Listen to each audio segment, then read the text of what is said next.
தாவேகாவுடன் கூட்டணி வைப்போம் என கூறிதான் திமுகவிடம் காங்கிரஸ் கட்சியினர் கூடுதல் தொகுதிகளை பெற்றிருப்பதாக அக்கட்சியின் தலைமை ஒருங்கிணைப்பாளர் செங்கோட்டையன் விமர்சித்துள்ளார். சட்டமன்ற தேர்தலில் எப்படியாவது காங்கிரஸ் கட்சியை தங்கள் பக்கம் இழுக்க வேண்டும் என்று முனைப்புடன் ஈடுபட்டு வந்த தாவேகாவுக்கு காங்கிரஸ் கட்சி டிமிக்கி கொடுத்துவிட்டு திமுகவிற்கான கூட்டணியை தக்க வைத்துக் கொண்டது.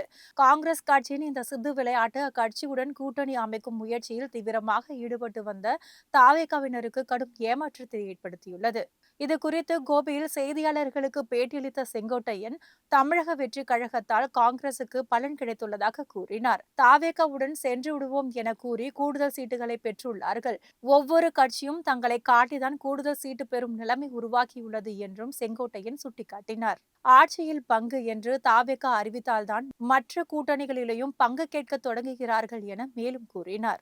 அதிமுக முன்னாள் அமைச்சர் ஜெயக்குமார் தாவேகாவிற்கு வர வாய்ப்புள்ளதாகவும் அவருக்கு அதிமுகவில் சீட் கிடைக்கப் போவதில்லை என்றும் கூறிய செங்கோட்டையன், ஜெயக்குமார் மகனுக்கு வேண்டுமானால் சீட்டு கிடைக்கலாம் என்று பதிலடி கொடுத்தார்.